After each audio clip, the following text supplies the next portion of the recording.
Right then. Hello, willkommen, bienvenue, konnichiwa. It's time for the Arms Inquisition. Another one, yet again. Episode 334 on Sunday, the 23rd of June, 2024. I'm Phil. I'm Ben. And I'm Matt. And you'll notice, eagle-eyed viewers, that in the studio tonight we're bathed in purple, a purple hue. I did not notice that. No, because we've got a massive floodlight pointing in our faces. But the reason being is that tonight we're very happy to be joined by YouTuber Old Boy. How are you doing, Old Boy? Great, absolutely fantastic. Thanks for having me here. You know, I'm looking forward to it. Yeah, I've been looking at all your videos. You've been doing videos on all sorts of interesting stuff like mythic topics and ancient history and history of the British Isles and runes and all sorts. But recently, you've been looking at this Tyrian Purple question and its significance and whatnot. But I think before we get into like the peculiarities and significance of Tyrian Purple, why don't you tell us a bit about yourself? How did you get into all this ancient history malarkey? Basically, just the area that I live in. There's a lot of history around, and I think it was over kind of lockdown period. You know, when you've got free time, everything was different, and that's when I started paying an interest in what was actually around me and getting into history, mythology, things like that, and that essentially started me on a journey of exploration and learning, really. You sound like you have a bit of a Cumbrian lilt in your accent. So you're from that area? Yep, spot on. I am a Cumbrian born, and I lived there until I was about 25, and then I moved to Yorkshire to go to uni and whatnot, and ended up staying in Yorkshire. You can probably get medication for that, Old Boy. You know, you don't have to. You don't have to stay there. No, you can always come over to the Red Rose County. We'll happily That's have it. you may return. Yes, I love it up there. It's weird. I've been on holiday a couple of times in recent years to Silloth, which is right up on the coast, pretty much where Hadrian's Wall used to start. And I have a weird sort of affinity to the place. It really hit me the last time I went. You're sort of driving up through the Lake District, and then you sort of pop up, and you end up, you're really high, and you can see just grass for as far as you can see. And it always has an impact on me. I always start thinking about Roman legionaries and auxiliaries trudging round the hills, lumping rocks around and building Hadrian's Wall and whatnot. Just put the bloody tent up already. And you've got an incredible view of Scotland over the Solway. You can see the Isle of Man and things like that. Yeah, it's an incredible area. That's it, yeah, the Solway Firth, isn't it? So Hadrian's Wall went from there to right over to Newcastle, I think. Yeah, it's a really special place. It's kind of desolate in some ways. That's sort of part of the impression I get. Not in a bad way. Bleak is excellent. You feel, kind of isolated and, I don't know, maybe it's because I just don't like people. I just want to be on my own. Just leave me alone up here. Preach! I even thought about getting maybe like a past life regression. and seeing if you were. Seeing if I was like a British auxiliary in Hadrian's army. What if you were disappointed though? What if you were something really rubbish? Should you tell anyone? It turns out, Phil, you were Septimius Severus's chief eunuch. No! Yeah, I'd obviously be going into it fully charged, wanting a certain outcome, and would probably be hugely disappointed. This is your first life. Yeah. So it's been a long-standing interest for you then, old boy, this ancient history stuff. Like from a kid? I was always into it when I was a kid, you know, obviously, like you've said, in the area, Cumbria, it's got a lot of history. There's old stone circles that predate the ones down south at Avebury, stuff like that. You know, there's really old ones there. That was really interesting. You know, there's lots of old Roman ruins as well. And, you know, I'd walk past them as a kid and my grandparents would talk about it and things like that.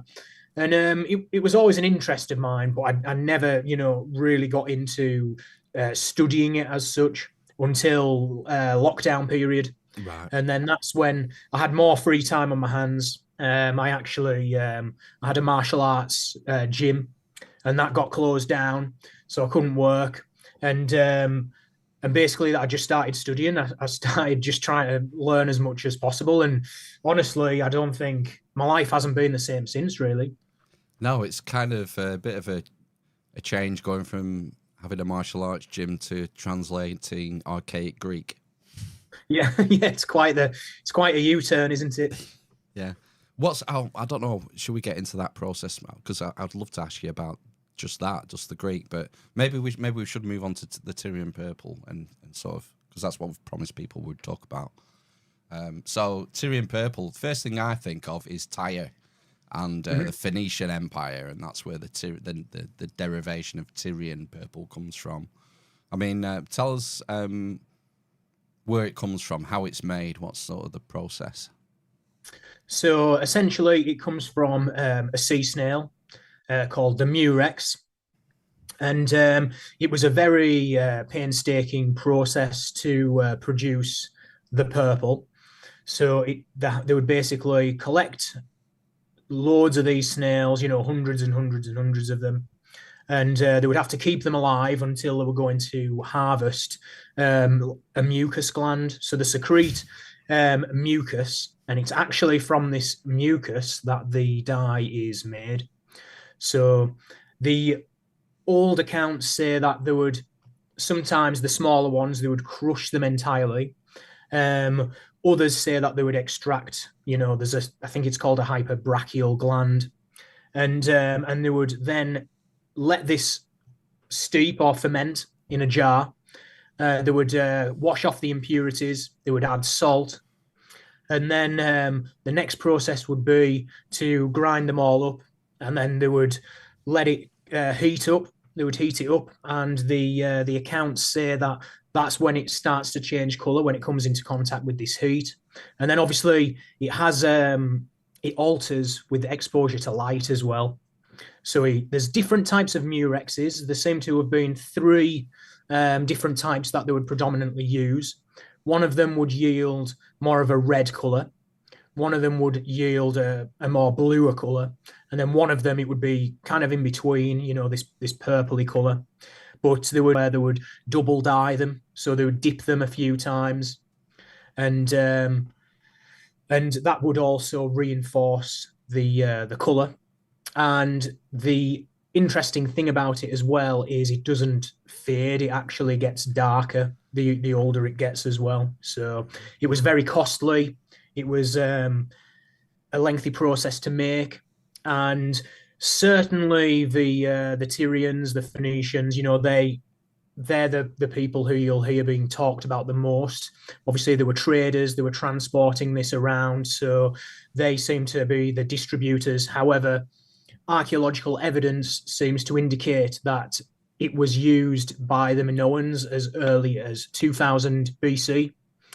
And there's recently just been an article written in the Smithsonian magazine about on a Greek island, Aegina, they actually discovered what they're calling a dye factory, and it's from the Mycenaean period, which is 1600 BC, and they're saying on this site there's Minoan influence there as well. So that's so it goes way back. It goes way back, the use of this dye.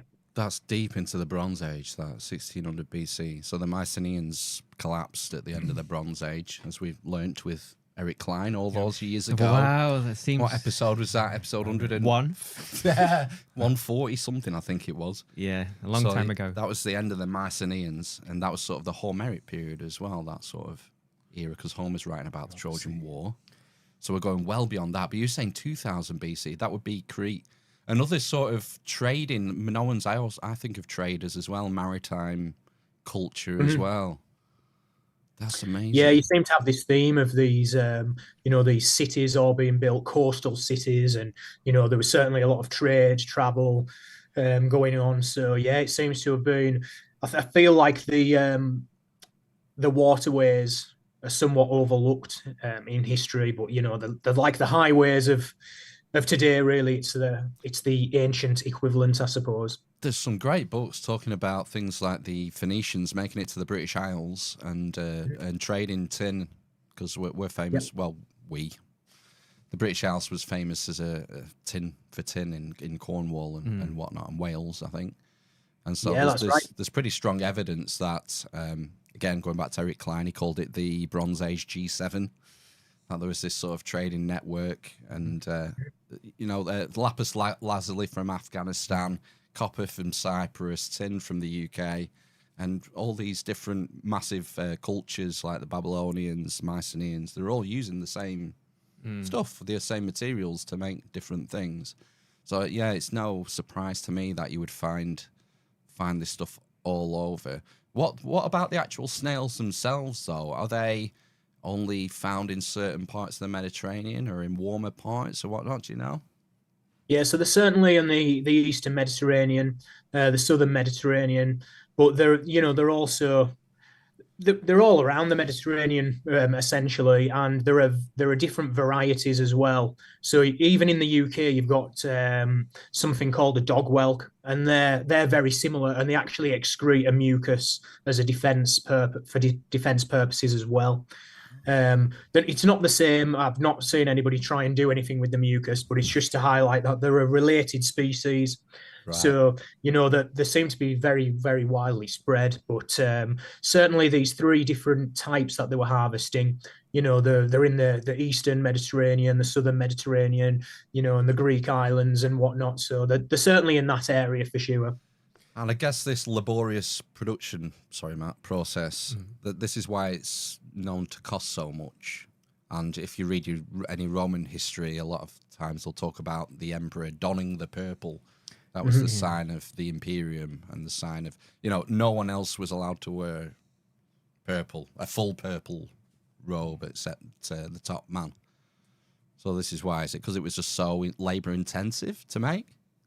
That's right, and it was very costly, and you get to the stage where the emperor would wear a full purple outfit, and then different people in different positions, they might just have like a border, an edging of the purple as well. So there's varying amounts, but it certainly became associated with class and status after a certain period. But I'm also wondering if the medical properties also had something to do with the value as well, because according to Dioscorides, it had medical qualities as well. They were using it as for medical applications as well. Oh, tell us more. So, right, so the secretions, they were actually using the secretions themselves for medicinal properties, or were they having to go through the whole? You're talking about boiling it in a cauldron and exposed to sun. Do we know? Well, they call it the purple, which is the dye. So porphyra is the word that they're using in Greek. And it means the murex and the purple dye as well. That comes from it. And the text from Dioscorides, so it's in Demeteria Medica. So he's a medical author. And this is like a compilation of his works. And in there, he says that it can be used he says it has a desiccating quality. He calls it the burning purple. And he says that it can be used to clean the teeth, to promote healing and the cleaning of wounds. And he also says it is capable of checking a word that is rendered into English as hypersarcoma, which is a word for a type of cancer. So now that's just what the text says. I can't say how effective it was at doing this. He doesn't go into trials where they're testing it and the results and whatnot. All he simply says is it's suitable for checking hypersarcoma. Checking meaning stopping or reversing. Lazy, isn't he, that Dioscorides? Could he not done a placebo-controlled double-blind trial? Should have done, yeah. Where's his peer-reviewed papers? Yeah, where's the peer-review system when you need it? Yeah. So that sounds like it could have been like a topical, like maybe for skin cancer or something, that if you saw something unusual, like a lump or whatnot, that you could use it topically, I guess. I guess ingesting it isn't recommended, or maybe it is. You brush teeth with it. Oh, right. Yeah. Well, back in those ancient times, the ways that they were taking drugs was either rectally via a suppository, or into the eyes, or topically, like you say. But they would also have medicated bandages that they would wrap over incisions in the skin as well. So I mean, think about it. It's you haven't got the technology. You're looking at places where there's high levels of blood supply going, so it can get into the bloodstream.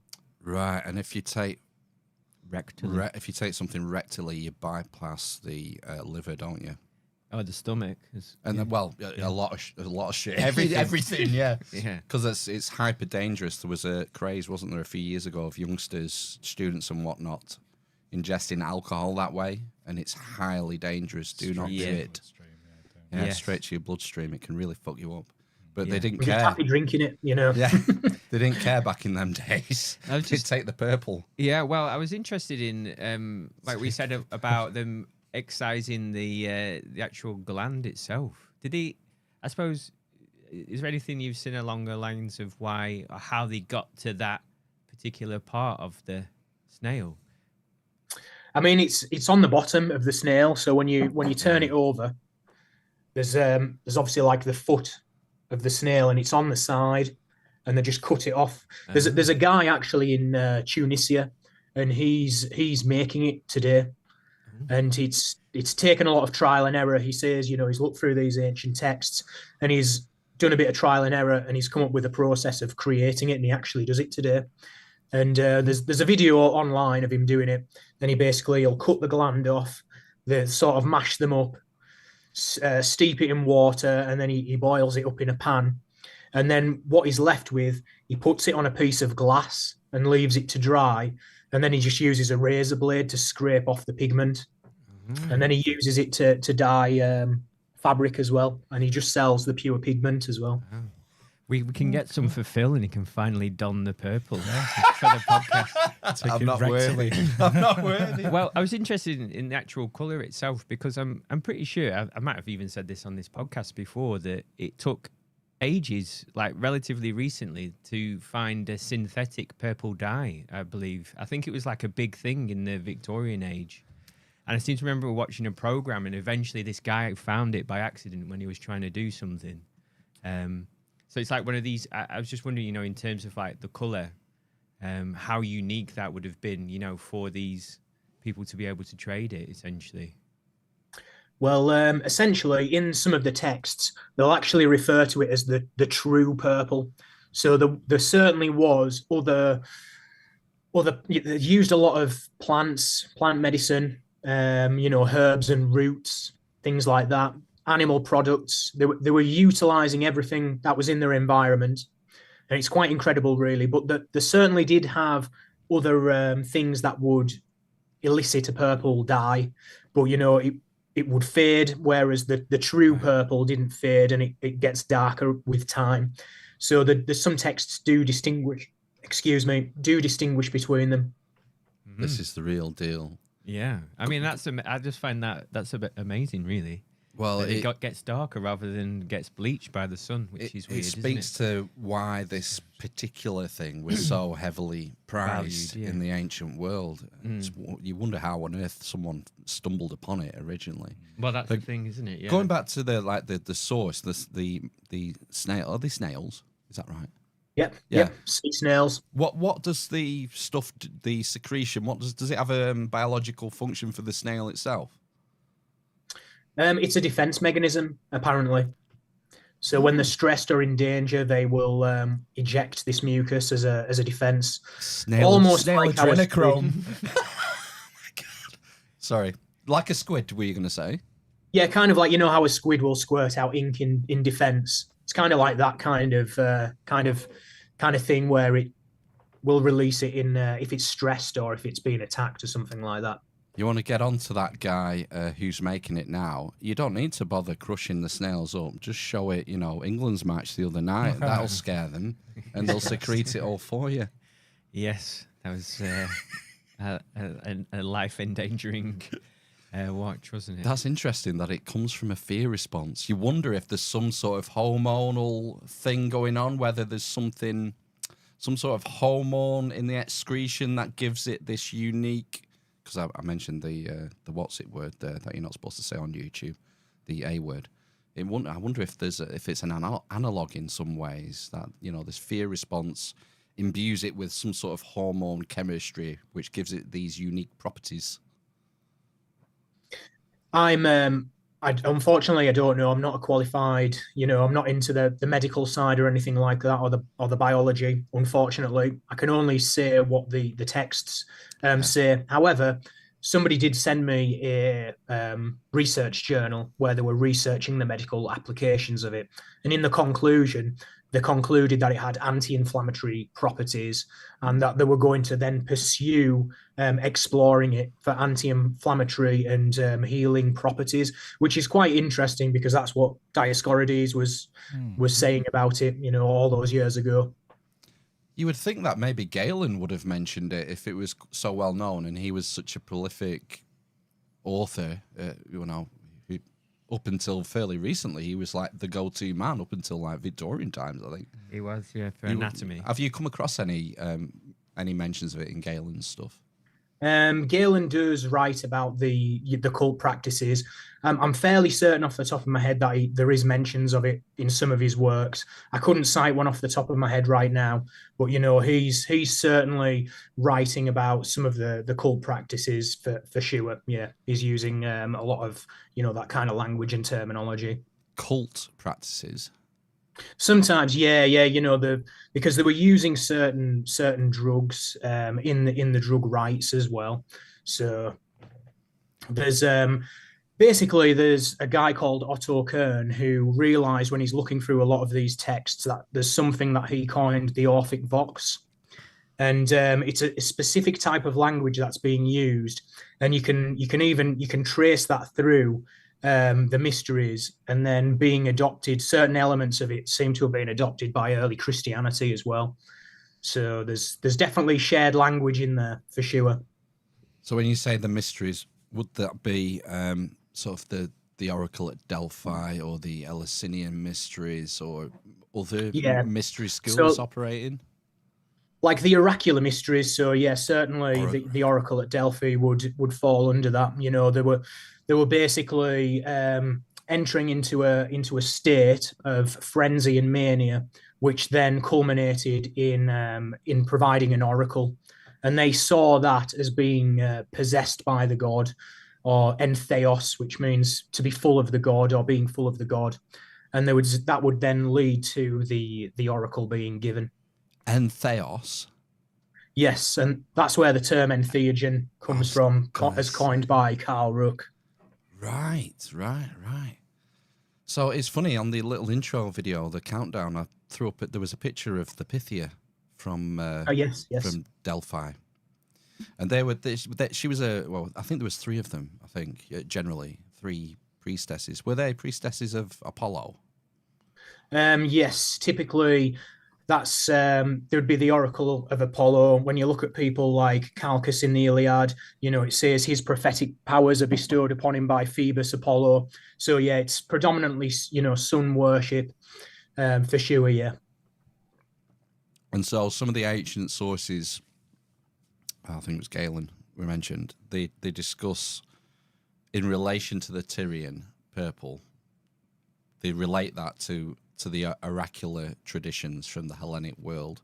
So there is the suggestion that the priestesses, or maybe the initiates, so like famously like the Eleusinian mysteries, everyone who's big and known in the ancient world is an initiate. Hadrian, Cicero, Marcus Aurelius, they all get initiated into the Eleusinian mysteries. Is there a suggestion that the substance they may have been imbibing is the purple?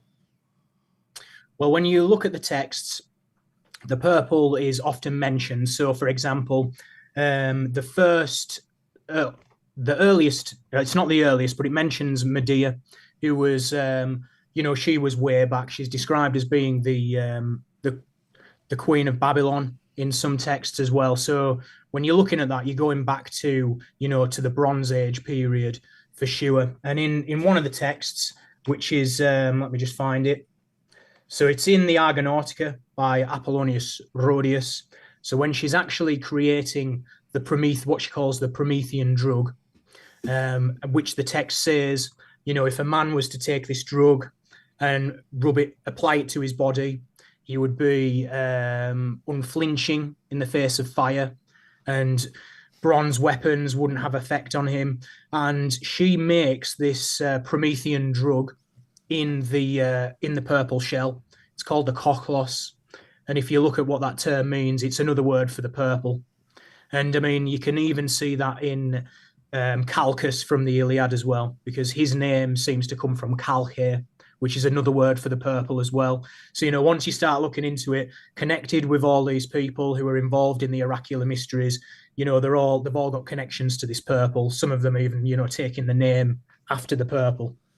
That's interesting. You mentioned impervious to fire. And we also had inflammatory. That could be possibly a dual meaning, or analogous. Yes, it could be an analogy. The Greeks are certainly fond of analogy, and there's a lot of analogy and metaphor. And for me, when I'm translating a text, for me, it's a very visual language. So, it paints an image in your mind of what they're trying to convey. And sometimes, it's actually difficult to convey it into English, because our language is so, it's not as flexible, and it doesn't have the same bandwidth that ancient Greek had for conveying the message. So it is often quite difficult to convey it into the English. And as I said, sometimes you've got it in your mind. You're like, I know what they're showing me here. But then putting it into English, it's tough. It's very tough, just because of the limitations of our language. Was it not? Was it archaic Greek? Well, I suppose the other thing I was going to say was it not supposed to be sung? Am I making this up or something? Or that's how they would give their lectures. It would be sung in some kind of way, like rhythmically. Yeah, some people certainly say that. You've got, certainly in the poetry, you've got hexameter, which is, the way that the words flow as well. But I don't think they're able to recreate exactly how it would have been sung or whatever. So that's but they certainly did have the hexameter and stuff like that. And there are people out there who obviously talk about this. So yeah. That kind of reminds me of it's like Orphic hymns. I'm thinking again of music, the connection of music and language, and and we've mentioned before about oral traditions. So most of our oral traditions come to us through bards, people who sung. They didn't sort of tell a story, narrate a story like listening to an audiobook. They would sort of put it to music, and that's how they learnt it, because there's something, like I've said before, how do we teach our kids the alphabet when they're tiny? We don't say A, B, C, D, E, F, G. We put it to twinkle, twinkle, little star, A, B, C, D, E. And somehow, for some reason, when you put the two elements together, it sinks into your head. Yeah, it does. It does. It's so much easier to learn song lyrics than it is to learn something like a script. Do you know what I mean? It's wild. It's like my eldest lad is started to picking up a guitar recently, and I taught him Wonderwall because that's an easy one to learn. And over the last few weeks, when I've been taking him to footy practice, I've downloaded a lot of Oasis tunes onto my phone, and we've been playing them, songs I've not listened to for 20 years. Yeah. And as soon as I get the first line, I'm away, and I know every other line in the song. It's wild. Yeah. How it sinks into your head like that. It just comes back to you, doesn't it? It's crazy. Yeah. Anyway, that was a bit of a digression, wasn't it? Well, no. In the purple. Yeah, I suppose so. So how did you you just thrown in there or fill through in at the beginning that you might have learned to read archaic Greek as a that's pastime? Right. Yeah. And was that on, did you use Duolingo? You know what? I used Duolingo for Spanish, definitely. But no, so essentially I went through a book by Hansen and Quinn. And it's a course book. And I went through it with somebody who's trained in classics with 30 years plus of experience. So I went through it with them. I spent about a year and a half under them. And then from there, I've reached an intermediate reading level, and now I keep in touch with them so that if I'm struggling with anything, you know, I've got a point of contact there. I've also got a couple of other contacts who were going through the Hanson and Quinn course at the same time, and we meet up and we carry on having a reading group and everything. And I see the YouTube as a way of keeping me reading. You know, it gives me a purpose to keep reading. I can do a little translation. I can upload a video of it, give a bit of a breakdown of how I'm translating it and stuff. So it just keeps me accountable, because if you're not reading this Greek every day, it's going to leak out of your brain. What's like the process for doing a translation then? Do you have certain like reference texts and like ancient Greek dictionary? How's it work? Essentially, you'll get your text, and you've got a lexicon, and the lexicon uses the Liddell Scott Jones or LSJ, and this was a lexicon that was compiled in the Victorian period. So the British Victorians all got together and they compiled this wonderful resource. And then what I'll do is I'm quite old school, so I write everything out by hand, and then the first stage is to identify everything, because the word order doesn't necessarily matter as well in the ancient Greek. So it's not like you're just reading A to B to C to D like a book. It doesn't work like that. You know, your verb might be hiding at the end of a sentence. So the first thing you need to do is to identify every single word. And quite often you're looking for your verbs and you're looking for your participles, and I'll highlight the verbs and participles, and then you have to then see which words are working together. And then you'll use a lexicon if there's some words that you're not familiar with. And, you know, some of that takes a bit of discretion as well, because, for example, the word logos, if you go into the Greek lexicon, it's this long, because it's multiple translations, multiple meanings. Yeah, multiple meanings. But I mean, they can mean multiple things at the same time. Like, that's how the Greek mind is kind of working. And just as an example, don't know if you can see it, but you know, this is how I'm writing it all out. So I identify everything on the page. Yeah. I'm highlighting my verbs, interesting words as well, because quite often when you're looking at these translations, you realize that the Victorians, being a little bit conservative, you know, sometimes they'll hide the meaning of the translation if it's involving things like sex and drugs. They were censorious in that way. They're a bit prudish, and that sort of influenced the quality of their translations. Yep.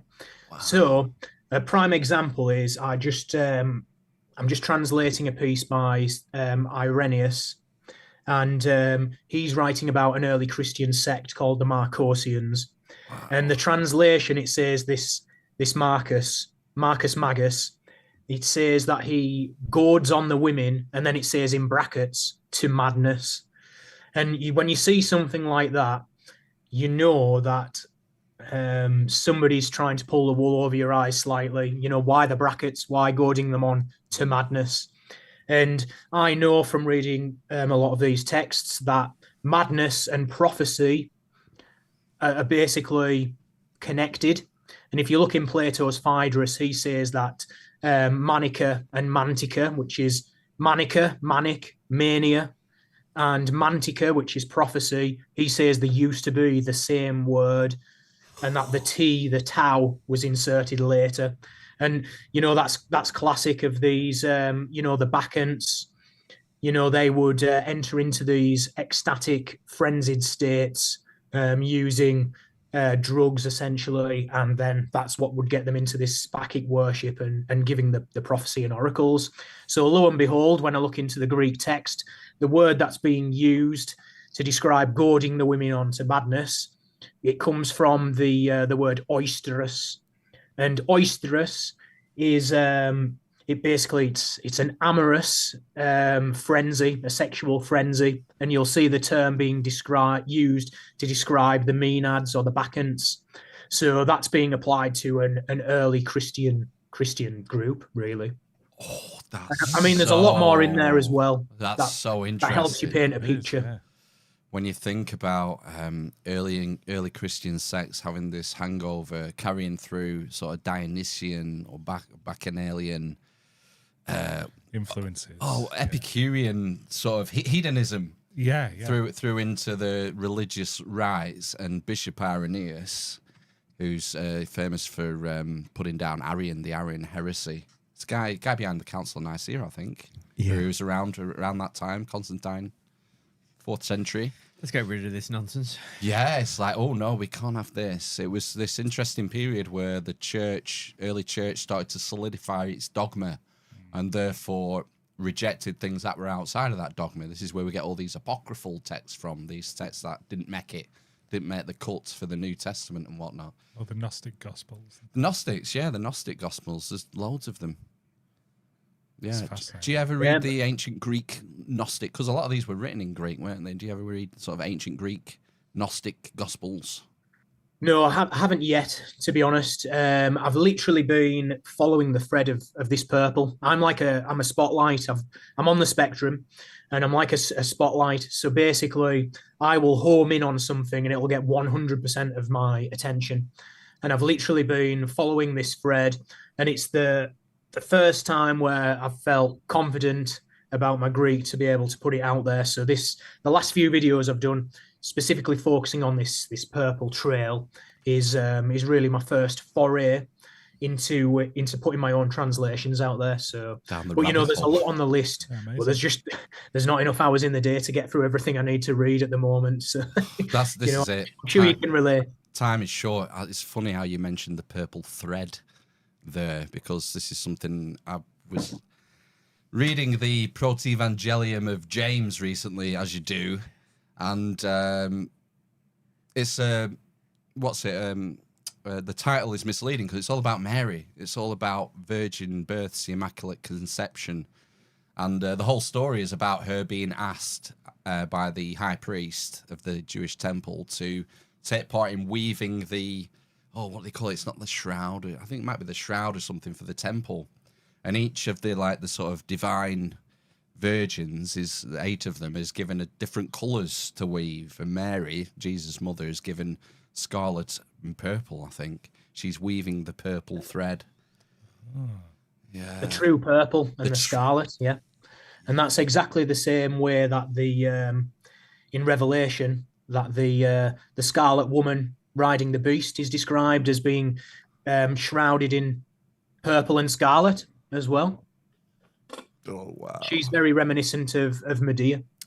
Yeah, sort of ancient divine goddess worship, which the church is not happy about. The early church sort of is not happy about that. Magdalene. Well, Magdalene. You could go on to Mary Magdalene. She's character assassinated. Some would argue in the Gospels and by the early church. Her role, there's been a bajillion books written, hasn't there?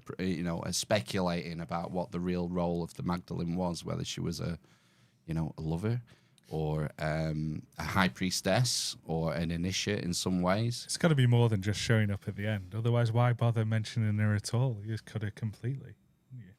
Yeah, well, she's the sister of Lazarus, isn't she? And she has another sister whose name escapes me now, but that's the family who get to know Jesus, and she plays in a massively important part. She does the anointing with the myrrh and frankincense, myrrh, which is associated with death, and she anoints Jesus before the crucifixion. It's like a massive point in the Gospels, and it's again like the purple, myrrh, frankincense, very expensive things. So people postulate, well, maybe she was wealthy. She came from a wealthy family.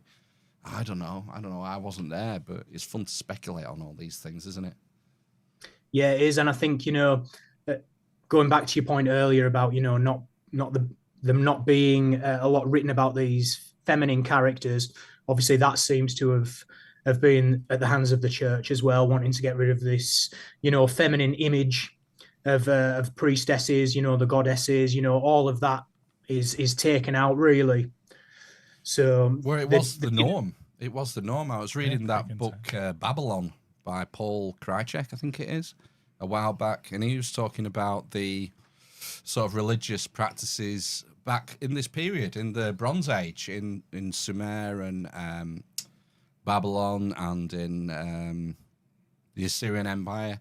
And there was one king of Sumer, I can't remember which one, but his daughter was shipped off to a different city, one of the capital cities, like Susa, somewhere like that, to be like the high priestess, and that was going to be her role, was to be the high priestess. Same thing in Egypt. We see characters from Egypt, the Egyptian pantheon, where females take on this sort of Isis role. But again, Isis, Ishtar, Medea, we have all these sort of divine feminine characters in theology right up, and then, you know, people again argue that Mary sort of is embodying that role now for the Christians. I don't know. It certainly seems to be that way. You know, it's very, very reminiscent of that.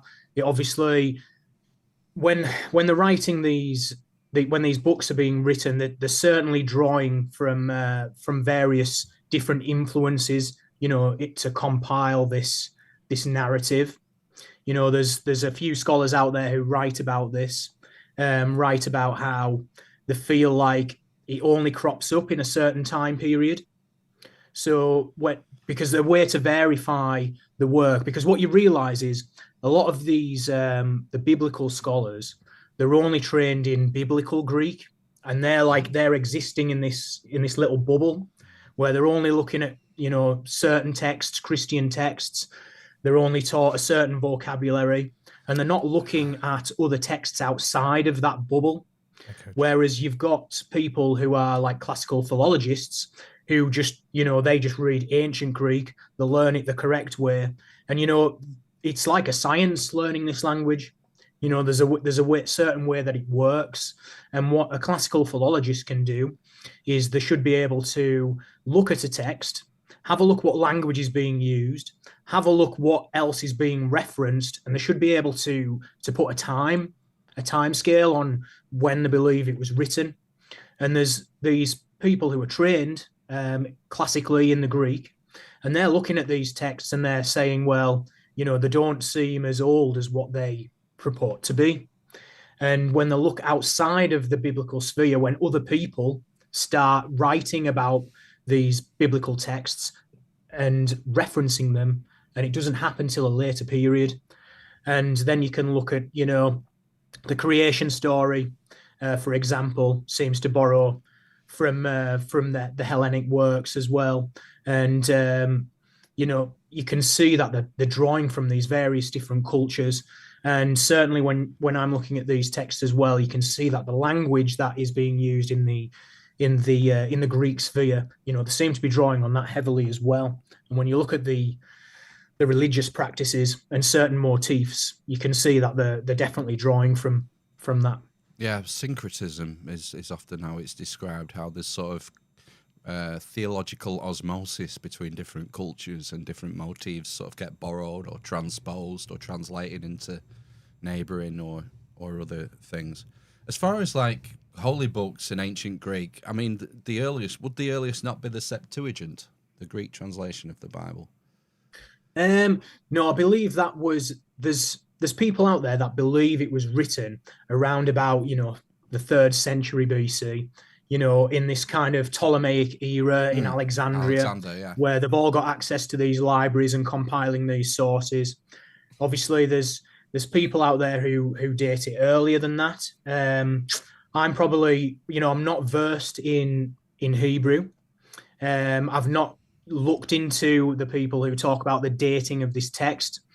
So I can't really comment on that personally. It's not something I've personally looked into. But, you know, there are people out there that believe they're written in that sort of period.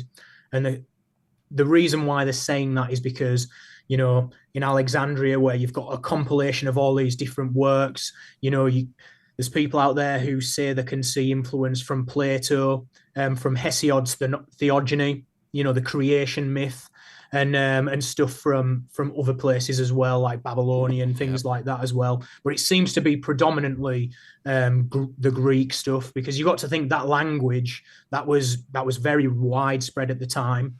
People were speaking that, you know, all around the Mediterranean, So it was kind of like the dominant language at the time.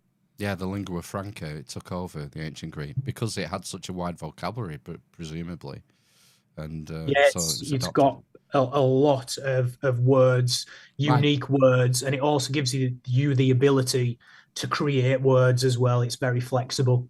Yeah, so Alexander the Great did a lot of Hellenizing, didn't he? Mhm. A lot of what do you call it? Involuntary Hellenizing across the known world, taking over, kicking arse and whatnot, and then he dies early, and it all gets broken up. We end up with like the Seleucids and the Ptolemies and Macedon, all these sort of separate empires. You see, I was under the impression it wasn't really till Rome took over that Greek really got its sort of stranglehold on the Mediterranean world, because they adopted it. But I don't know. I'm sort of rusty on all this shit, really.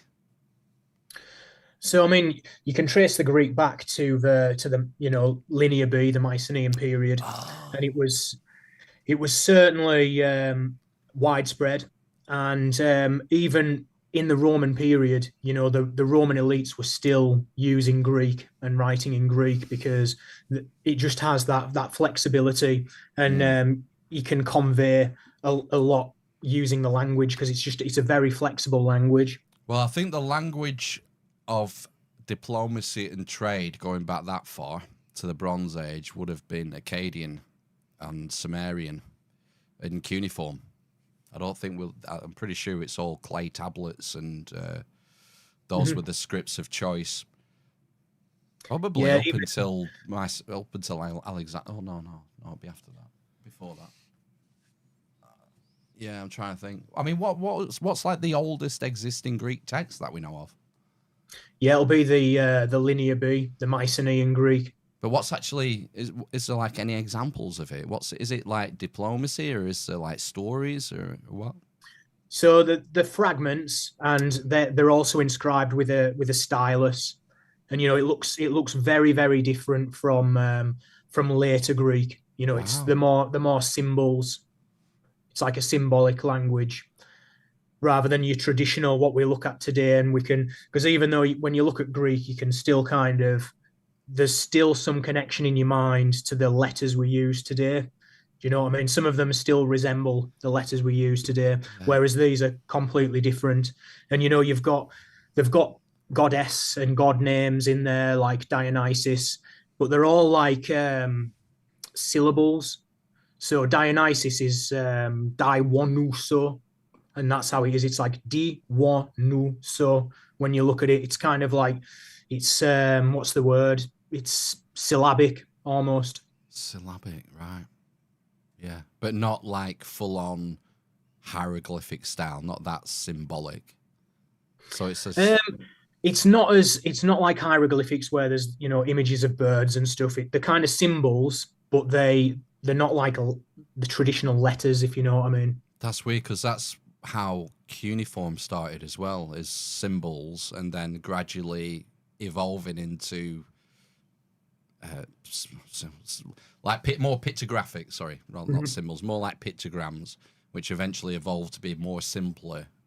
Same with hieroglyphs, and how hieroglyphs turned into hieratics and then into Coptic, that they became more what's the word, you sort of basic. Yeah, more basic, bitch. Yeah, because it's more efficient, and like trying to draw like the eagle or the sun or whatnot, it's just not practical, is it? So these languages or scripts sort of evolved to be more useful for like trade and whatnot. Yeah, because you can even see in the Iberian Peninsula where the Celtic tribes were as well. The scripts that they've got there, because you've got to remember, in the Iberian Peninsula on the east coast, there was Greek influence, and there was also Phoenician influence as well. And the early Celtic scripts there as well, they're called semi-syllabaries as well. So they would have some symbols that represented, for example, you would have ga, ge, gi, go, gu, for example. That would be, you would have symbols for each one of them. And then there would be some letters that just had individual sounds as well. So it's kind of like they call it a semi-syllabary.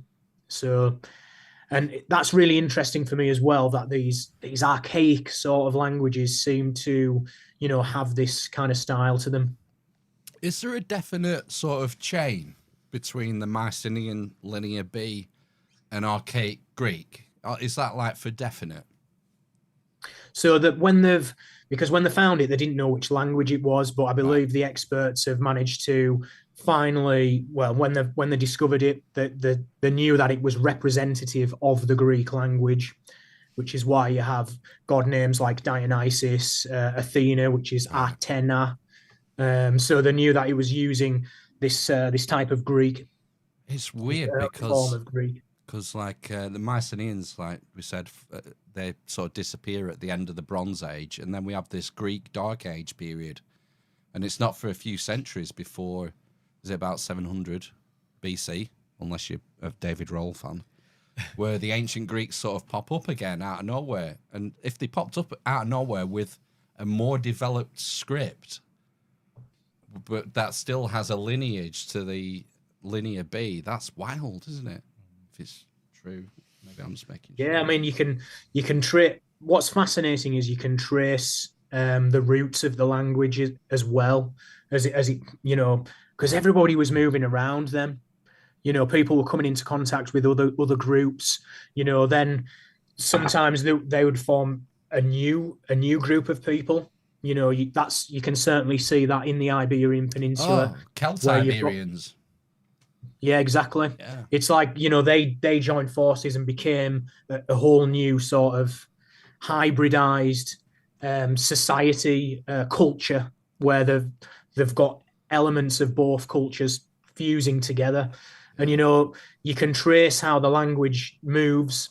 I know that they call it Proto-Indo-European, but, you can trace these elements. For example, kuon in Greek is a dog.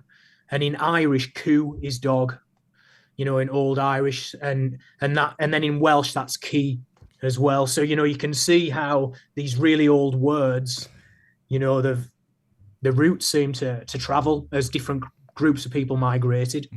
Well, it seems like we have so many things like roots of words in common. It plays into like the Tower of Babel story to a degree, doesn't it? Like there was one language originally, and we all got turned to gibbering idiots, and we couldn't talk to each other anymore as we spread out. I don't know.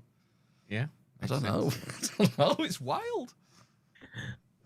It is. This is what interests me the most about it, is looking, because I can speak a little bit of Spanish. I can speak a little bit of German. Obviously, English has got a lot of Germanic sort of influence from Danish. From the Saxons. It also has quite a lot from Latin, and even Greek. You can find quite a lot of Greek in English, especially in the old archaic words. So, for example, grapho means grapho means I am writing, present indicative active, and you can see that coming through into Spanish. Bolígrafo is a pen in Spanish today. So you can see how that root goes into Spanish. And then we've got the word of graph or graphic, in our language. And it's crazy going back to ancient Greek and seeing those same roots. Yeah. So that's what fascinates me. Yeah. Probably the most. Trying to unravel this story, isn't it? Yeah, I love it. I love all this shit. It is fascinating. It is. Really good. I was watching your video earlier, just going back to the purple, because there'd been a breakthrough somewhere up here in the northwest. Hadn't they found? Oh no, maybe not up here in the northwest, but hadn't they found a big lump of this purple in the UK? Yeah, in Carlisle. Oh right, it was.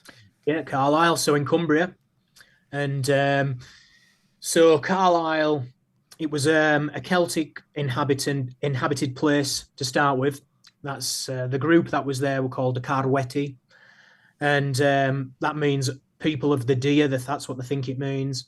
And the Romans, they had their when they came, they conquered the area, and the inhabitants there, they got citizenship.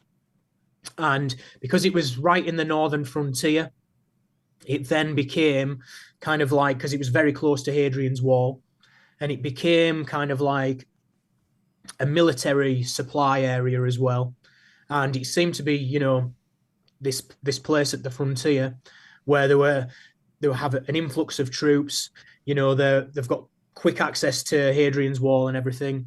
And now that they've found this bathhouse in Carlisle, they believe that it could change how important this place actually was, because at the bathhouse they've found some very unusual sculptures, some really big busts.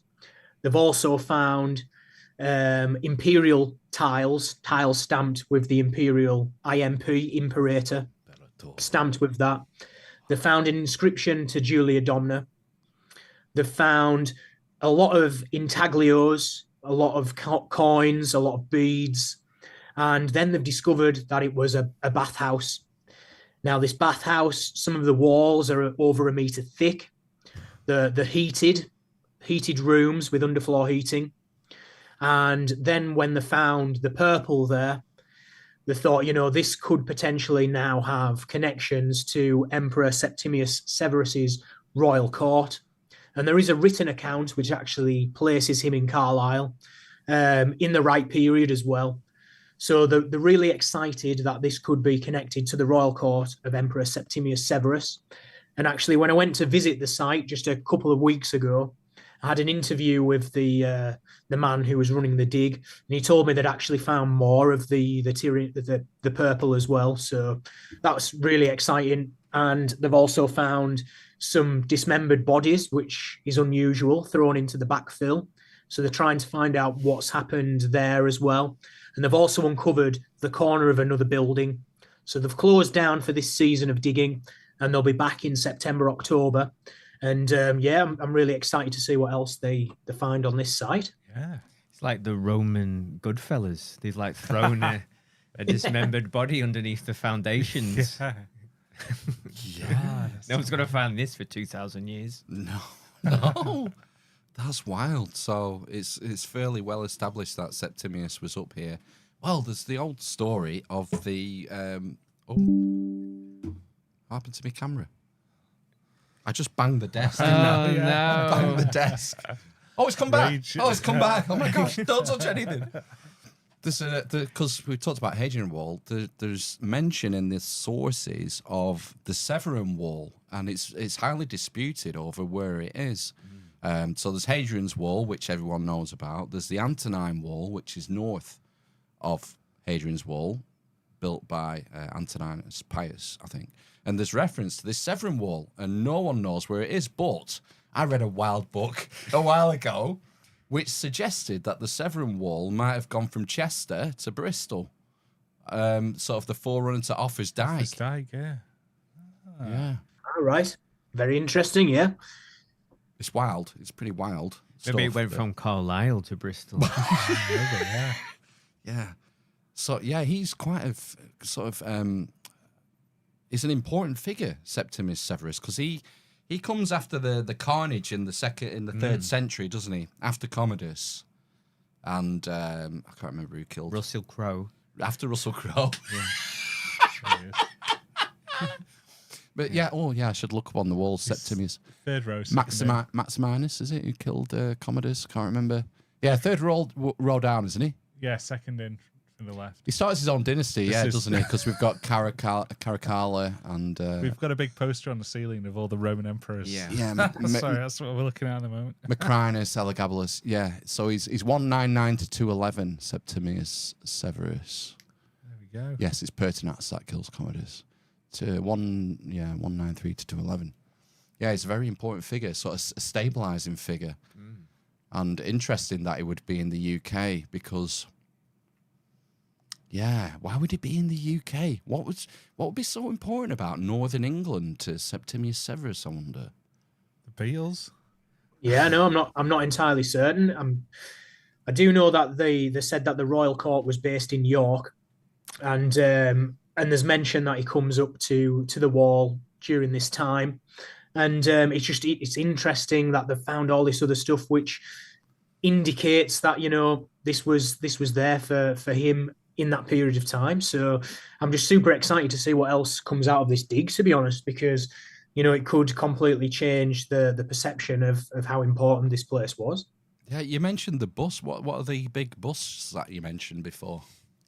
So they're described as being carved in a Romano-British style, but they're very unique, massive sandstone. They're probably about this big, rotated this way, and they're very unique. But what they believe they are like theatre masks, and the official explanation is they would have been placed looking down at people going in and out of the bathhouse, and they say it was a way to avert the evil eye. It was kind of like a good omen. It got rid of the bad omens. That's what the official story is. That's what they think they were for. I guess it says a lot about the significance of Carlisle that they've put a large bath complex in, because I'm guessing that the Romans didn't bother putting these in here, there, and everywhere. It was only in significant places, significant for the imperium, that they would bother going to the trouble.